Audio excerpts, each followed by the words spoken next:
এটার প্ল্যান বা এটা করার প্রবণতা বা ইচ্ছা ওর কাছে ওর আগে থেকেই ছিল।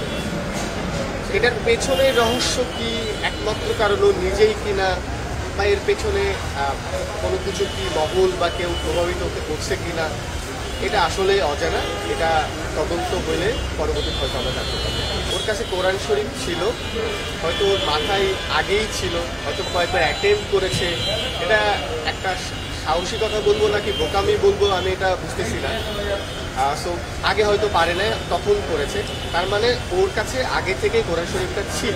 সকাল 9:30টার দিকে নরসাউথের ক্যাম্পাসের ন্যাক ভবনের দ্বিতীয় তলায় 203 বা 4 নম্বর সামনে করিডোরে একজন হিন্দু ছাত্র সে কোরআন শরীফকে পা দিয়ে পাড়ায় এবং অবমাননা করে।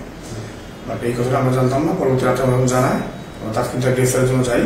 তবে স্টুডেন্টরা সংবাদ পায় এবং ধর্মের মুসলিম যারা তারাও যায় উত্তেজিত জনতা, তাদের মধ্যে সবাইকে বোঝানোর চেষ্টা করি যতটুকু সম্ভব।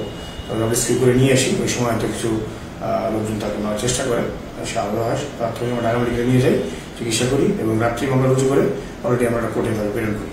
সংশ্লিষ্ট যে অথরিটি আছে তারা ব্যবস্থা নিই। আমরা আসামি যে অপরাধ করছে তার মধ্যে আইনি যে ব্যবস্থা সেটা আমরা করছি। অলরেডি মামলা রুজু করছি নিজেরা, পুলিশ বাদিয়ে করছে, আমরা নিজেরা বাদিয়ে মামলা করছি, আমরা অলরেডি কোর্টে পাঠিয়ে দিচ্ছি।